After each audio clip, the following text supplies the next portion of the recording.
Operation डेमिंगो एक खास mission है।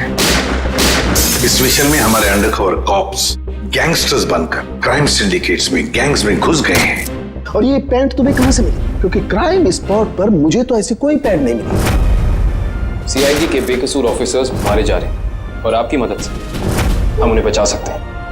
ये कैसे हो सकता है? दया का खून मेरी पैंट में। दया की जान खतरे में।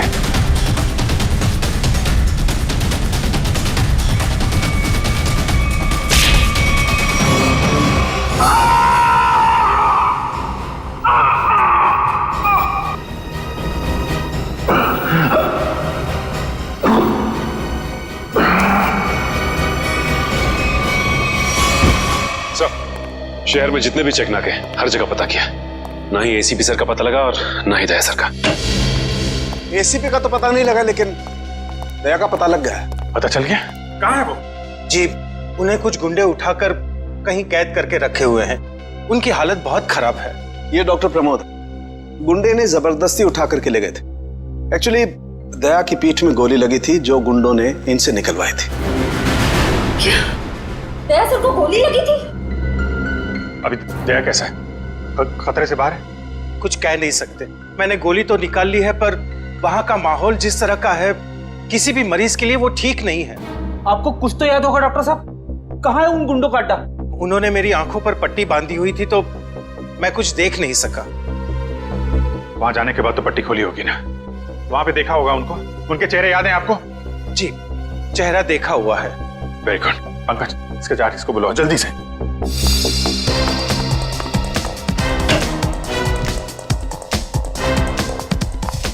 अभिजीत, मैं तुमसे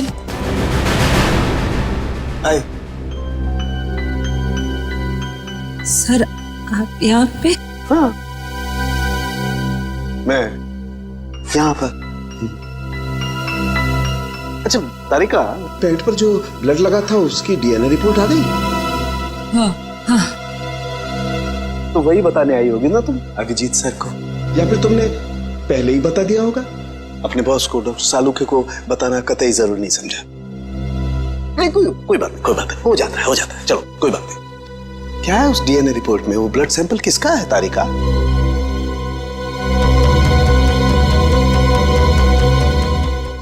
दया का। दया का। अच्छा, वो पेंट जिस पर ये ब्लड था, वो पेंट किसकी?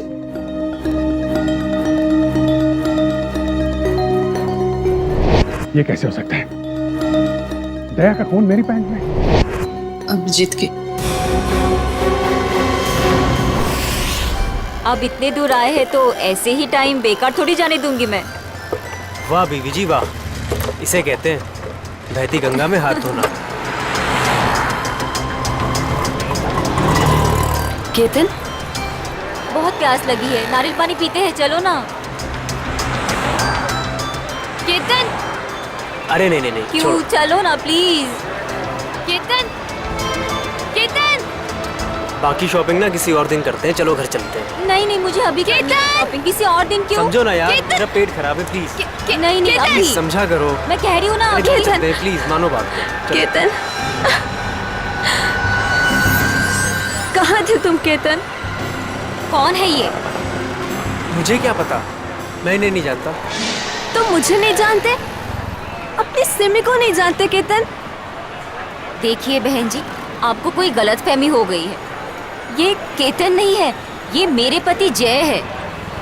मुझे अपने पति को पहचानने में कोई गलतफहमी नहीं हुई। ये मेरे केतन हैं। शायद आपके पति की शक्ल मेरे से मिलती होगी। मेरा नाम तो जय है, जय धनकिशोर। ये देखिए मेरा ड्राइविंग लाइसेंस। तुम पुलिस वालों के लिए ड्राइविंग लाइसेंस झूठे बनाना बहुत आसान है, मैं सब जानती हूँ। पर तुम ऐसा क्यों कर रहे हो? पुलिस? बहन जी, ये पुलिस में नहीं है, ये तो मार्केटिंग मैनेजर है। ये मार्केटिंग मैनेजर नहीं, मेरे पति हैं, एक पुलिस ऑफिसर। 6 साल पहले केस की ड्यूटी के लिए गए थे और आज तक वापस नहीं लौटे। 6 साल पहले? हाँ। आपकी शादी कब हुई? 5 साल पहले। तुम मुझ पे शक कर रही हो, और वो भी इस अजनबी औरत के कहने पे। चलो। केतन, केतन रुको, केतन।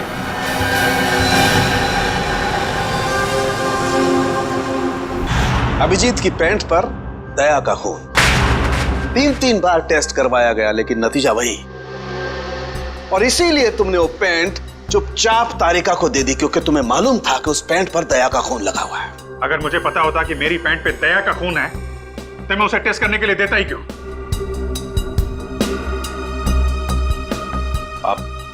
आप लोगों को कहीं ये तो नहीं लग रहा है कि दया की हालत का जिम्मेदार मैं हूं? चलो ठीक है, मान लिया। अगर तुम जिम्मेदार नहीं हो तो चोरी छुपे वो पैंट तारिका को देने का क्या मतलब? वो पैंट तुम डायरेक्ट मुझे भी दे सकते थे। दे सकता था सर, लेकिन आपकी आंखों पे मेरी खिलाफत का चश्मा चढ़ा रहता है। मुझे नीचा दिखाने का कोई मौका नहीं छोड़ते हैं आप, इसलिए आपको वो पैंट नहीं दी थी मैंने। और इसीलिए सीनियर इंस्पेक्टर अभिजीत, आपने ये भी नहीं बताया कि जिस वक्त दया जख्मी हुआ आप खुद वहां पर मौजूद थे।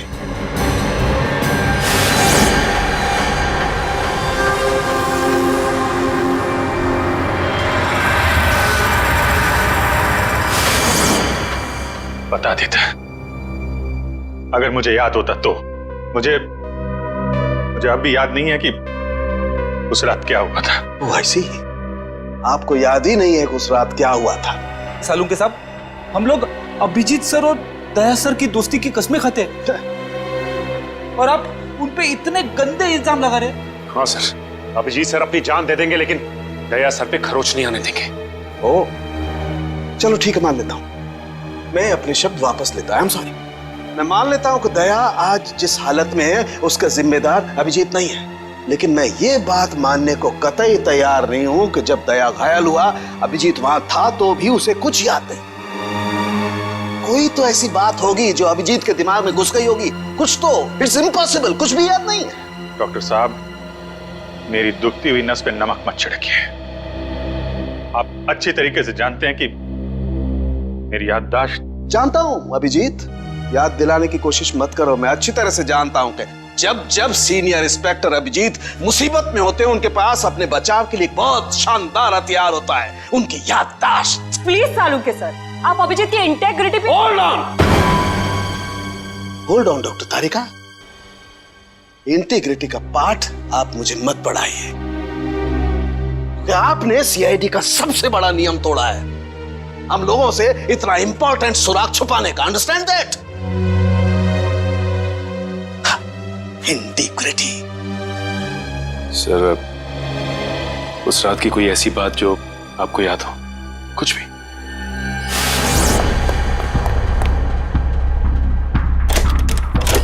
मैं तेजा के पीछे भाग रहा था, वो भाग के गाड़ी में बैठ गया और फिर किसी ने उसे गोली मार दी और गाड़ी से बाहर फेंक दिया।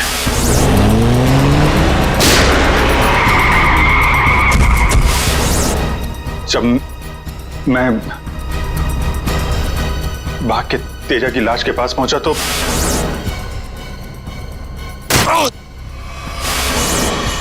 किसी ने मेरे गर्दन के पीछे कुछ सुई जैसी फिर मैं बेहोश हो गया और दूसरे दिन जब आंख खुली तो मैंने पाया कि मैं एक सड़क के ऊपर गिरा पड़ा हूं। इस बीच क्या हुआ मुझे कुछ याद नहीं, मुझे कुछ याद नहीं। ठीक है, कोई बात नहीं। उस रात एग्जैक्टली क्या हुआ था ये पता चल जाएगा इस गोली के जरिए। ये वो गोली है जो दया की पीठ में से निकाली थी डॉक्टर प्रमोद ने, और इस गोली की बैलिस्टिक रिपोर्ट से पता चल जाएगा कि दरअसल ये गोली किसकी गन से चली है। Tarika, come with me. Doctor Pramod, 1 minute. आपको स्केच बनवाने हैं और मुझे आपसे कुछ सवालों का जवाब चाहिए। जी पूछिए। डॉक्टर साहब, आपको उन गुंडों ने कहां से किडनैप किया था? प्रताप नगर से। और फिर आपकी आंखों पे पट्टी बांध दी थी? जी, और उसके बाद गाड़ी में बिठाकर उनके अड्डे तक लेकर गए। अड्डे तक पहुंचने में आपको कितना टाइम लगा होगा, कुछ याद है आपको? 40-45 मिनट। 40-45 मिनट। कितने बजे की बात है ये? रात के तकरीबन 10:30 बजे की। 10:30 बजे रात? उस वक्त तो प्रताप नगर में ज्यादा ट्रैफिक नहीं होता है, सड़कें खाली रहती है। श्रेया, शहर का मैप लेकर आओ और उन सभी जगहों की लिस्ट बनाओ जहां पे प्रताप नगर से 45 मिनट में पहुंचा जा सकता है। श्रेया, क्या बात है? शहर का मैप लेकर आओ जल्दी। सॉरी सर, मेरी तबीयत कुछ ठीक नहीं लग रही। एक्सक्यूज मी।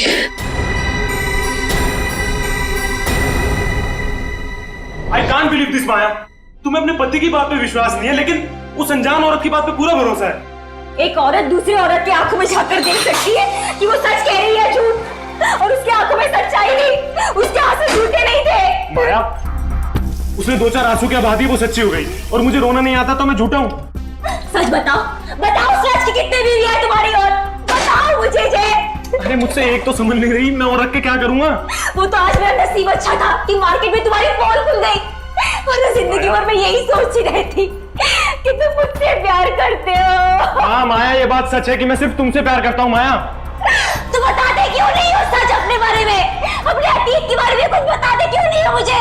माया, सब कुछ तो तुम्हें पता है कि मेरा आगे पीछे कोई नहीं है, तो तुम्हारे अलावा है कौन मेरा? और तुम्हारा काम पुलिस में हो या मार्केटिंग मैनेजर हो? मार्केटिंग माया, सब झूठ।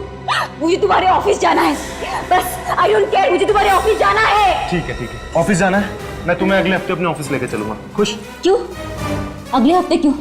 हाँ तो कल क्यों नहीं? बल्कि मैं कहती हूँ कल नहीं, मुझे आज अभी इसी वक्त तुम्हारे ऑफिस जाना है। शक्की भी एक हाथ होती है यार।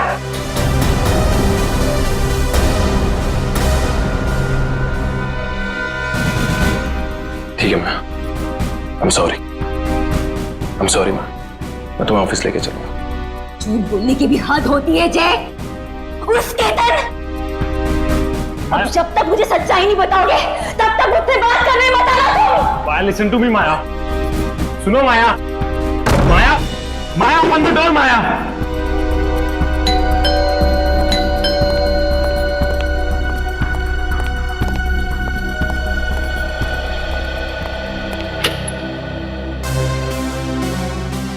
आप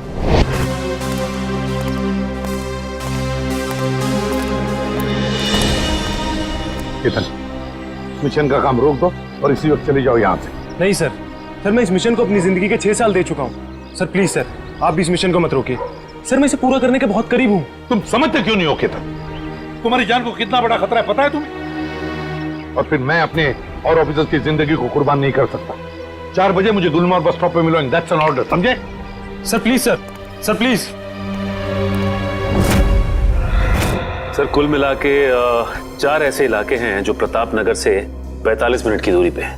ये है वीके रोड, जहाँ पे कॉल सेंटर्स और ऑफिसेज वगैरह हैं। ये तो वो जगह नहीं हो सकती। ये पश्चिम में श्याम नगर है सर, यहाँ पे ज्यादातर फ्लैट्स हैं। डॉक्टर साहब, आपको अच्छी तरीके से याद है जहाँ पे आपको ले गए थे वो जगह बंगलो या फ्लैट नहीं थी? जी, खंडर जैसी कोई जगह थी। अब बचता है साउथ और ईस्ट। ये साउथ में चित्रकूट नगर है और ईस्ट में विद्याधर नगर। चित्रकूट नगर में तो बहुत सारी दुकानें वगैरह हैं, और विद्याधर नगर यहाँ पे बहुत सारे स्टूडियोज हैं, फिल्म की शूटिंग होती रहती है। अरे श्रेया, अब कैसी तबीयत है तुम्हारी? मैं ठीक हूँ सर, थैंक यू। श्रेया, चाहो तो तुम घर चली जाओ और आराम कर लो, तब तक हम लोग ये सब पता लगाते हैं। नहीं सर, जब तक दया सर और एसीपी सर का पता नहीं चल जाता मुझे चैन नहीं मिलेगा। ओके ठीक है, मतलब दया या तो विद्याधर नगर में है या फिर चित्रकूट नगर में है। डॉक्टर साहब, आपको जहां ले गए थे आसपास से कुछ आवाजें आ रही थी, आपने कुछ सुना था वहां पे? हाँ, एक गाना था जो बार बार सुनाई दे रहा था। ये कहिए कि हर आधे घंटे के बाद वही गाना बज रहा था। इसका मतलब आसपास कहीं फिल्म की शूटिंग चल रही थी, मतलब Vidyadhar Nagar. Vidyadhar Nagar, correct. Film studios वहीं पे है।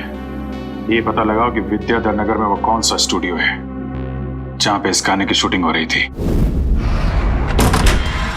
उठ जाग मुसाफिर भोर भई, अब रहन कहाँ जो सोवत है। ओले ओले ओले ओले ओले दया बेटा, उठ जा उठ जा उठ जा उठ जा। सुबह हो गई, स्कूल जाने का टाइम हो गया। अच्छे बच्चे नहीं सोते, उठ जा उठ जा उठ जा। कौन हो तुम लोग?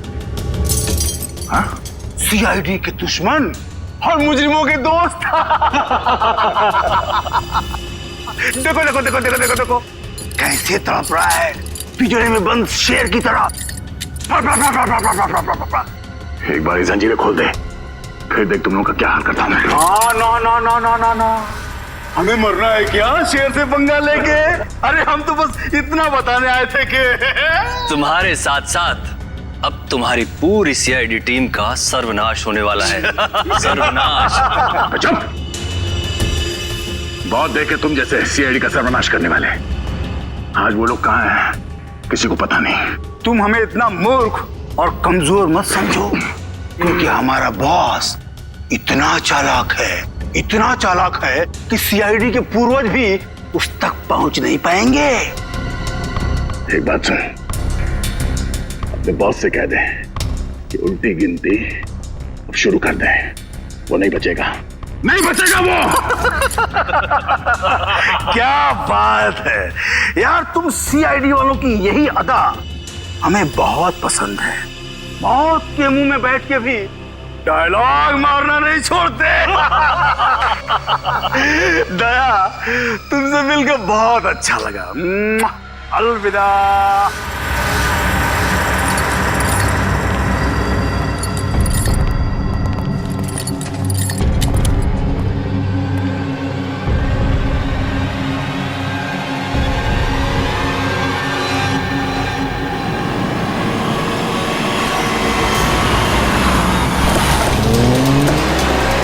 ये चाय और प्यार व्यार गाने की शूटिंग इसी स्टूडियो में चल रही थी ना? सर, यही है वो विराज स्टूडियो। दया को यहीं कहीं रखा गया होगा।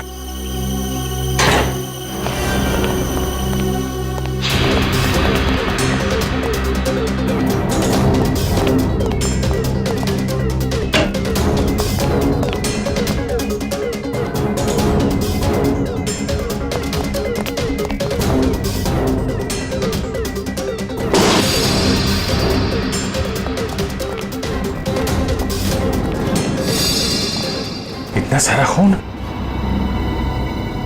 मतलब सर, दया सर यहीं पे थे? ये जंजीरें, इन जंजीरों से बांध के रखा गया था मेरे दोस्त को। एक बार ये भेड़िए मिल जाएं। सर, ये चाय का ग्लास मिला है। चाय अभी तक गर्म है सर। चाय गर्म है, इसका मतलब वो लोग ज्यादा दूर नहीं गए होंगे।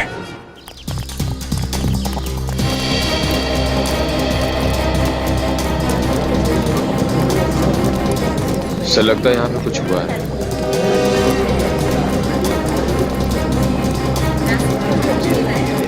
हटिए प्लीज, साइड दीजिए प्लीज, हम लोग सीआईडी से।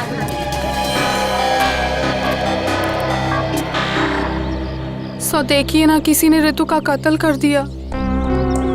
कैसे हुआ ये सब? पता नहीं सर, हम सब लोग तो शूटिंग में लगे हुए थे, तभी अचानक गोली चलने की आवाज सुनाई दी और यहाँ आकर देखा तो ऋतु की लाश। कितनी देर पहले चली गोली? सर, यही कोई आधे घंटे पहले सर। सर, हमने लोकल पुलिस को भी इन्फॉर्म कर दिया सर। ठीक है, आप लोग थोड़ा पीछे चले जाइए, पीछे जाइए थोड़ा।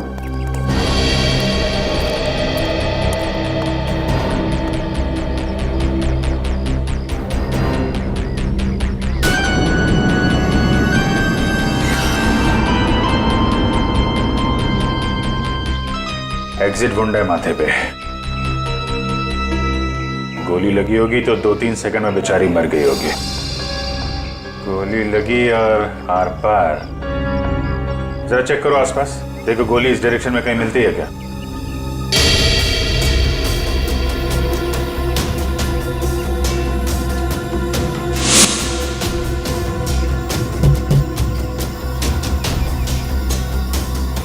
ये बेचारी यहाँ ऐसे बैठी थी, पीछे से किसी ने गोली मारी और ऐसे गिरी, और ये जख्म, ये क्या चक्कर है?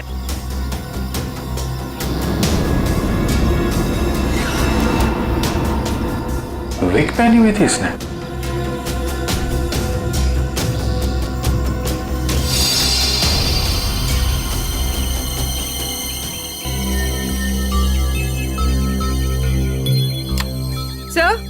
हाँ पूरी, गोली मिल गई। राइफल की गोली लगती है। रख लो इसे। ये विग पहनती थी क्या? जी नहीं सर, वो एक्चुअली मेरी हेयर ड्रेसर थी और मेरे विग्स वगैरह सब कुछ वही संभालती थी। जो विग उसने पहना है ना, वो मेरे नेक्स्ट सीन में यूज होने वाला था। रितु ने आपकी विग पहनी हुई थी? जी सर। दुष्यंत समझे, जब रितु को गोली मारी गई तो खूनी ने उसका चेहरा नहीं देखा, गोली पीछे से मारी गई है। और जब रितु को गोली लगी तब उसने इनका विग पहन रखा था। मतलब गोली पे रितु का नहीं, आपका नाम लिखा था। क्या?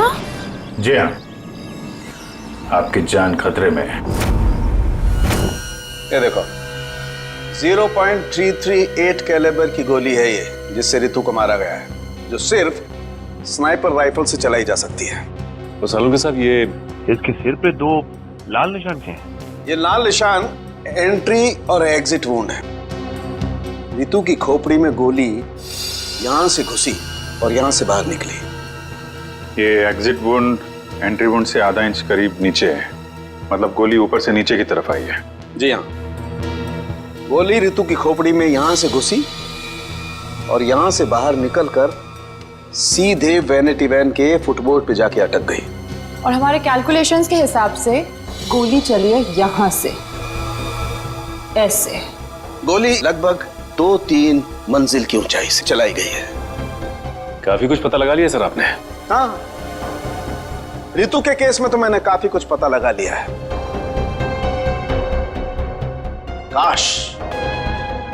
काश मैं ये भी पता लगा पाता कि दया और हमारे बाकी अंडरकवर ऑफिसर्स के साथ क्या हुआ था।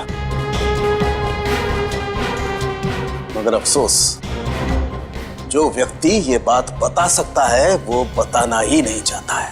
क्या मतलब है आपका बताना नहीं चाहता? याद होगा तो बताऊंगा ना। आपको तो बस बहाना चाहिए मेरे पीछे पड़े रहने का। नहीं अभिजीत, सालुके कभी किसी पर बेवजह इल्जाम नहीं लगाया करता है। डॉक्टर साहब प्लीज। आप क्या प्लीज?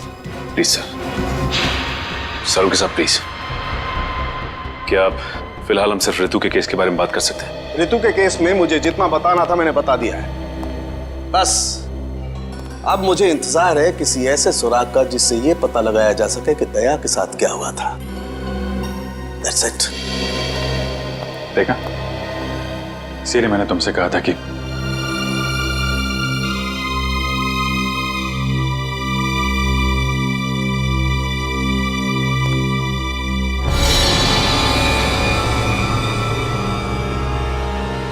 Sharp shooter. साहब मैं आपको बोल रहा हूँ ना, पिछले 1 हफ्ते से यहाँ कोई शूटिंग नहीं हुई, तो यहाँ किसी का आने का सवाल ही नहीं उठता। मतलब पिछले 1 हफ्ते से तुम्हारे अलावा स्टूडियो में कोई नहीं आया? जी नहीं साहब। मतलब गोली तुमने चलाई? मैं गोली कैसे चला सकता हूँ?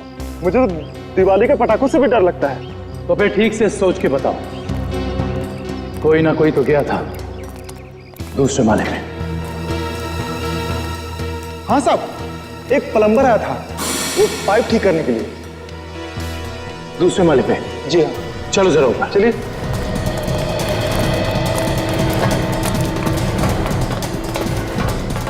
किस तरफ? ये साइड।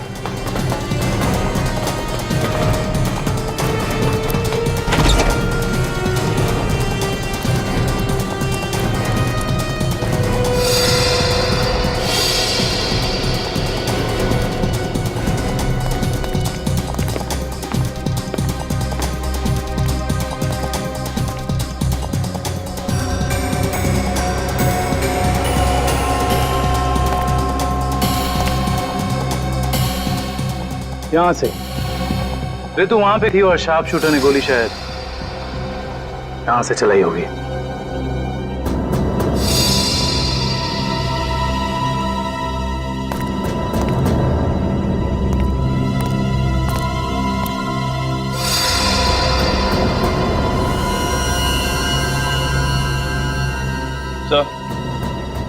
सलवानिया पर गोली ही चलाई गई है।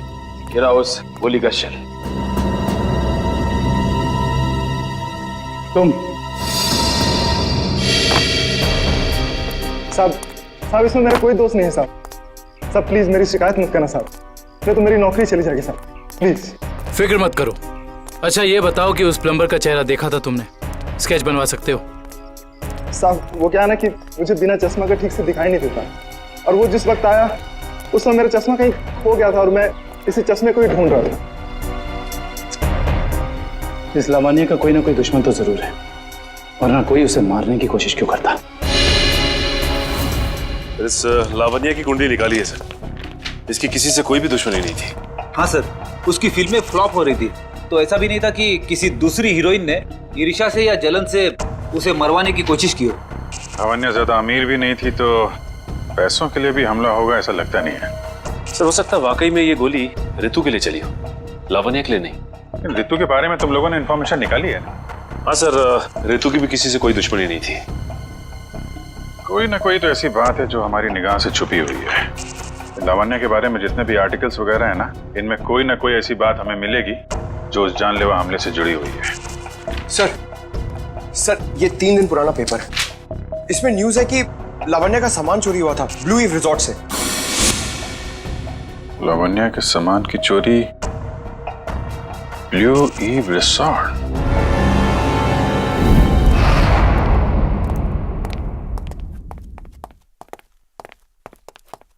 यही रूम है सर।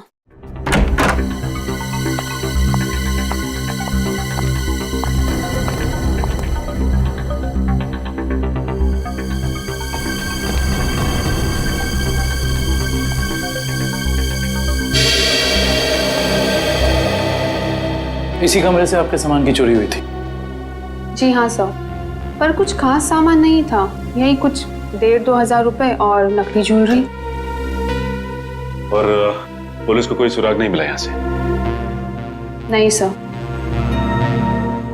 पर चोर अंदर आया कहाँ से होगा? खिड़की से, एसी डक्ट से, या फिर दरवाजे से आया था।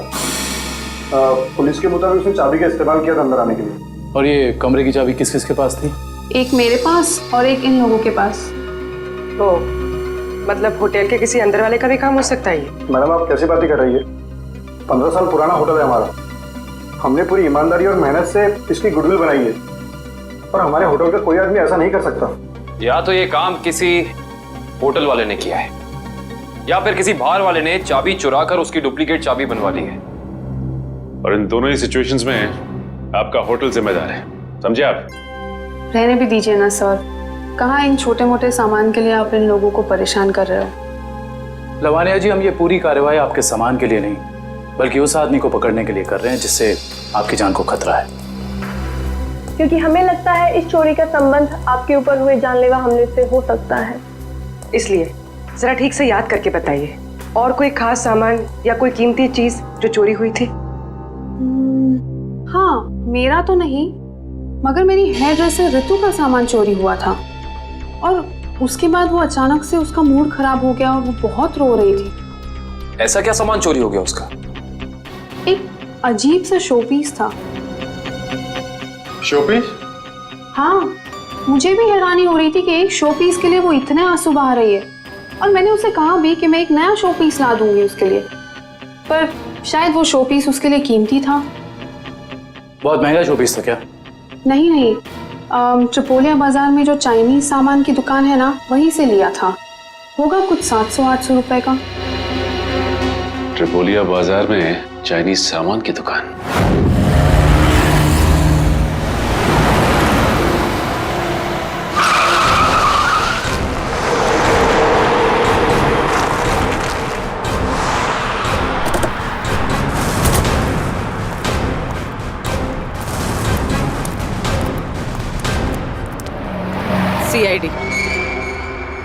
सीआईडी?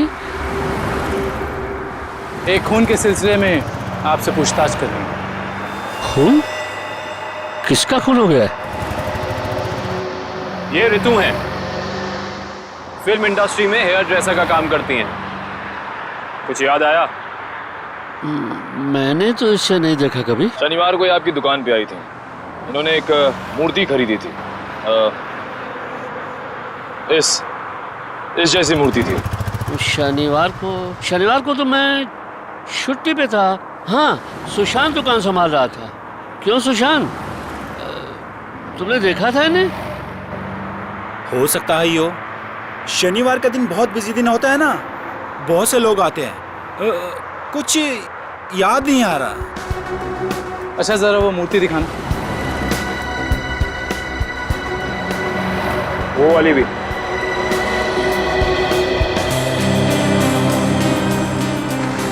ऐसे और कितने पीसेस हैं आपकी दुकान पे? यही कोई 15-20 पीस होंगे। क्यों सुशांत? जी।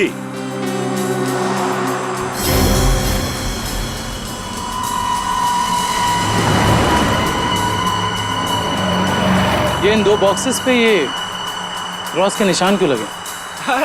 अरे वो तो डिफेक्टिव पीस है, इन्हें फैक्ट्री वापस भेजना है, किसी काम के नहीं आपके।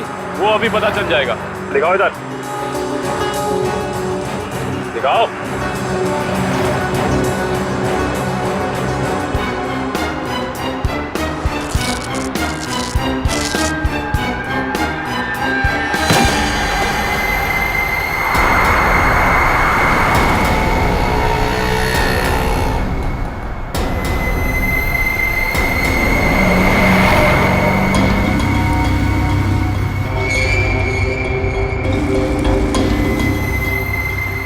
तो ये सब ड्रग्स का चक्कर है? रितु को भी ऐसे ही शोपीस बेचा था?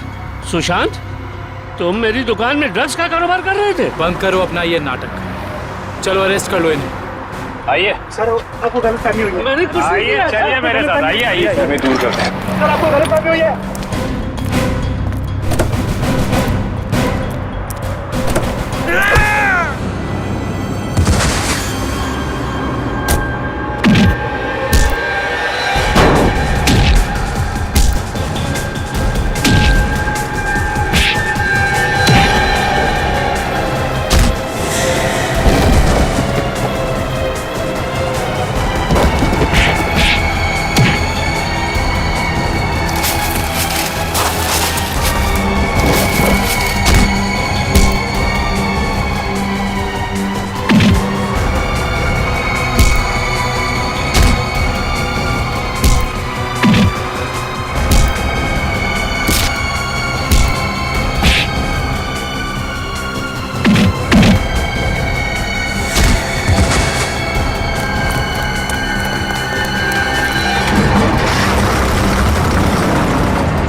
सुशांत, किसने किया ये?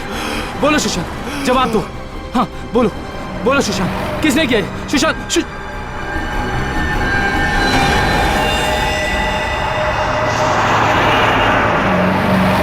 He is dead. सर इतना तो तय है, रितु की मौत का संबंध इस ड्रग्स की तस्करी से है। हाँ पूर्वी, मगर इस ड्रग्स के रैकेट के पीछे है कौन?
क्या हुआ सर, इतना अर्जेंट बुला लिया?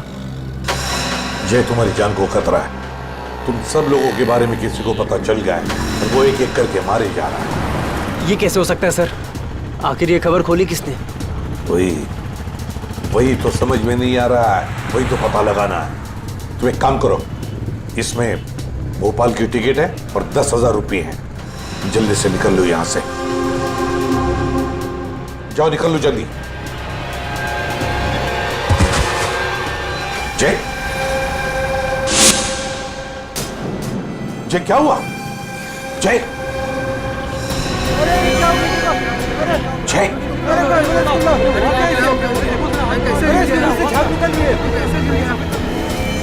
माय गॉड,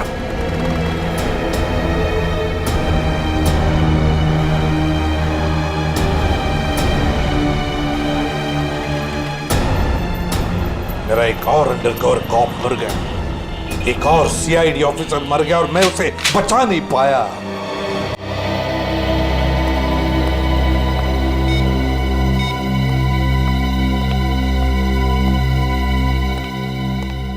सर का फोन क्यों नहीं लग रहा है? श्रेया, दया सर भी वापस आ जाएंगे जैसे अभिजीत सर वापस आ गए। सर कैसे वापस आ जाएंगे? हमें ये भी नहीं मालूम कि दया सर कहाँ है। सर ना दया सर का पता लग रहा है ना ही एसीपी सर का। श्रेया, वो लोग सीआईडी ऑफिसर्स हैं, हजारों बार ऐसे तूफान से गुजर चुके हैं। जहां भी होंगे बिल्कुल ठीक ठाक होंगे वो लोग। सर आप ऐसा कैसे कह सकते हैं? आपने खून देखा था ना, कितना सारा खून पड़ा हुआ था वहां पे। और वो गोली जो दया सर की बॉडी से निकली हुई थी। हाँ श्रेया, मैंने सब कुछ देखा, लेकिन इसका मतलब ये तो नहीं कि सीआईडी ऑफिसर्स नहीं मरते। सर सर, आपको ठीक तो है ना सर? सर कल से आपका फोन नहीं लग रहा था। हाँ, मैं किसी जरूरी काम में उलझ गया था। कोई टॉप सीक्रेट काम था जो किसी को भी बता नहीं सकता था, तुम लोगों को भी नहीं। सर वो क्या? सर दया सर का कुछ पता नहीं चल पा रहा है। दया सर का कुछ पता नहीं है मतलब? सर दया सर गायब है। तो गया कहाँ वो? पता नहीं सर, उनका फोन भी नहीं लग रहा है। और सर उन्हें गोली भी लगी है। दया को गोली लगी है? एक मिनट, ये सब तुम लोगों को कैसे पता? सर अब सालुंके साहब बता रहे थे कि दया सर की बॉडी से एक डॉक्टर ने गोली निकाली और चुपके से लाके उनको दी। दया की बॉडी में से गोली निकालकर उसने सालुंके को भेज दी गोली। अभिजीत कहाँ है? सर अभिजीत सर भी गायब थे, अभी 3 घंटे पहले वापस आए। और तो और सर, अभिजीत सर की पैंट पे दया सर का खून लगा हुआ था। अभिजीत गायब था, 3 घंटे पहले वापस आया और उसके पैंट के ऊपर दया का खून। और उन्हें कुछ याद नहीं है सर। और उन्हें कुछ याद नहीं। फिर वही बात। ये अभिजीत जब भी कभी मुसीबत में पड़ता है, इसकी याददाश्त चली जाती है। ये हो क्या रहा है सीआईडी में? हमारे 3 अंडरकवर ऑफिसर्स मारे गए, उनके बारे में मेरे अलावा और किसी को भी कुछ भी पता नहीं था, फिर भी उनके नाम भी पता चल गए बाहर। कैसे? सर अगर ये बात सिर्फ आपको पता थी तो फिर? वही तो मैं कह रहा हूं सचिन, वही समझ में नहीं आ रहा है। ये सब हुआ कैसे हो रहा है ये? इसका एक ही मतलब है सचिन, हमारे बीच में कोई तो है जो हमसे गद्दारी कर रहा है। कोई गद्दार है। और सर एक बात और, एक हेयर ड्रेसर का खून हो गया सर। Hair dresser? हाँ सर, शूटिंग के दौरान उसका खून हुआ। सर लगता है ये खून ड्रग्स की वजह से हुआ है। और सर छानबीन के दौरान एक आदमी तक पहुंचे भी, लेकिन बाद में वो भी मारा गया। और सर उसकी जेब से हमें ये कागज मिला है सर, इसके ऊपर कुछ नंबर्स लिखे हुए हैं। 185637245 18356722345। सचिन ये कोई सेल फोन नंबर या फिर टेलीफोन नंबर्स भी नहीं हो सकते। ये नंबर्स कुछ और ही है।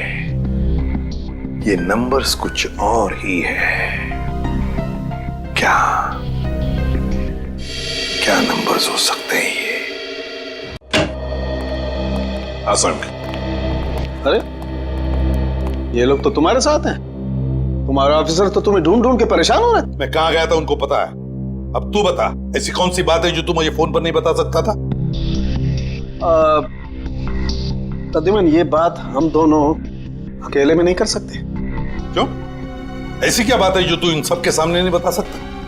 कर सकते हैं, लेकिन डरता हूं कि जिस आदमी को ये लोग अपना हीरो समझते हैं, जिसके जैसा बनने की कोशिश करते हैं, सपने देखते हैं, कहीं वो खुद आज इन लोगों की नजरों में गिर न जाए। घुमा फिरा के बात करना बंद कर साळुंखे और साफ साफ बता, और सबके सामने बता।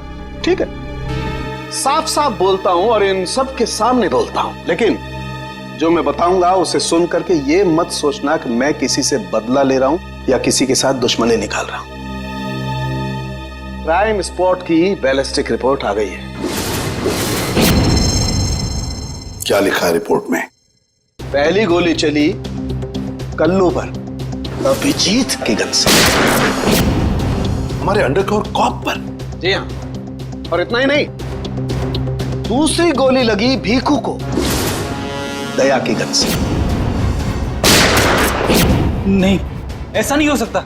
अभिजीत और दया सर भीकू और कल्लू को इस तरह से कुर्सी पे बांध के गोली नहीं चला सकते सर। रेडे, बैलिस्टिक रिपोर्ट कभी झूठ नहीं बोलती है।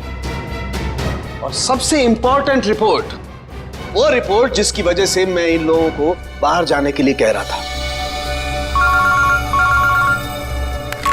अभिजीत का फोन है। अभिजीत, कहां हो तुम? अभी इसी वक्त फोरेंसिक लैब में चले आओ। Forensic lab? क्यों सर, क्या हुआ? अभिजीत, तुमने गोली चलाई कल्लू पर। कालू को गोली मैंने? सर, मैं एक बेसहारा पर गोली क्यों चलाऊंगा? अभिजीत, तुम अभी इसी वक्त फोरेंसिक लैब चले आओ, and that's an order. Sir, ये बात सुन के जितना धक्का आपको लगा है उतना मुझे भी लगा है। जब तक मैं ये पता नहीं कर लेता कि उस रात क्या हुआ था, मैं नहीं आऊंगा सर। तो क्या तुम मेरे खिलाफ जाओगे? सर, मैं आपके खिलाफ नहीं जा रहा हूं सर, वही कर रहा हूं जो आपने हमेशा सिखाया है, सीआईडी की ड्यूटी सर। अभिजीत, मना कर दिया? आपके ऑनेस्ट, ब्रिलियंट, इंटेलिजेंट ऑफिसर ने आपका ऑर्डर मानने से मना कर दिया एसीपी साहब। मैं जानता था प्रद्युमन, ये अभिजीत एक न एक दिन पूरी सीआईडी टीम के लिए वो मछली साबित होगा जो पूरे के पूरे तालाब को गंदा कर देती।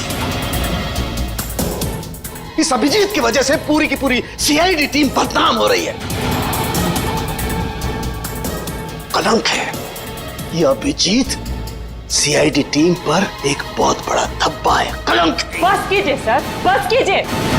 कितना भला बुरा बोलेंगे आप? मैं बस कर दूं? मैं तो बस कर दूंगा तारिका, लेकिन ये रिपोर्ट, इसका क्या करोगी? ये बस नहीं करेगी तारिका, ये बस नहीं करेगी बॉस। जानते हो इस रिपोर्ट में क्या है? क्या है उस रिपोर्ट में? दया पर गोली किसने चलाई? किसने मारी साळुंखे? किसने मारी गोली? प्रद्युमन, दया पर गोली तुम्हारे honest, intelligent, brilliant officer Abhijeet ने चलाई है। क्या? दया अभिजीत की गोली का शिकार हुआ है प्रद्युमन। अभिजीत ने गोली चलाई है दया पर। अभिजीत ने? हाँ, अभिजीत ने दया को गोली मारी।